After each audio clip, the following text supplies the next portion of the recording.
Well, hi everyone! There are a few things out there that confuse people as much as gender. The main misconception is that it's the same as sex. Boys have a penis, girls have a vagina. That's gender, right? Not quite, but close. Scientists make a distinction between gender and sex. Sex is primarily biological. You're either born male, female, or intersex. It's made up of your chromosomes, your hormones, secondary sex characteristics like boobs or an Adam's apple, and of course, primary sex characteristics like a penis or a vagina. Sex is a spectrum of femaleness to maleness.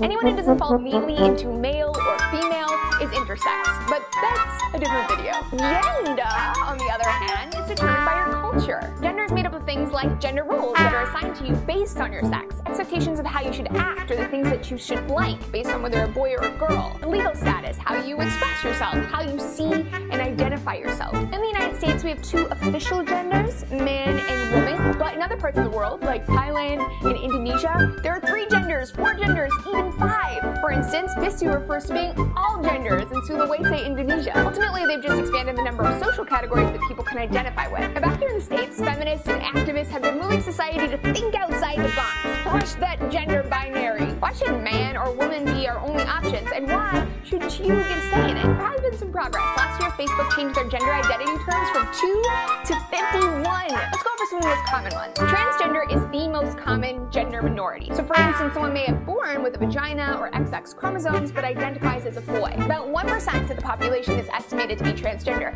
You can learn more about that here. Bigender refers to identifying as both a man and a woman, although not necessarily at the same time. Bigender folks may move fluidly in and out of identifying as a man or a woman. Gender fluid is similar, but may include more than 2 genders. Genderqueer is an umbrella term for people who identify outside that 2-gender binary. This is a non-binary identity. Genderqueer folks may be between genders, or identify with multiple genders, or just be kind of figuring things out. Agender, which is another non-binary identity, refers to not really identifying with any gender at all. There are dozens more terms, and other people may define them differently. Labels are there to help people more accurately find ways to describe their sense of self. After all, it's not there to tell people what they're supposed to be or to add a new checklist. That's what we're trying to get away from. And maybe you find it all very confusing, and that's okay. The bottom line is simple. Some people need more than 2 options. And because the world insists on us categorizing ourselves, it's helpful to have more options. Options for everybody. For gender minorities, it can improve their sense of self and their sense of belonging in the world and in their body,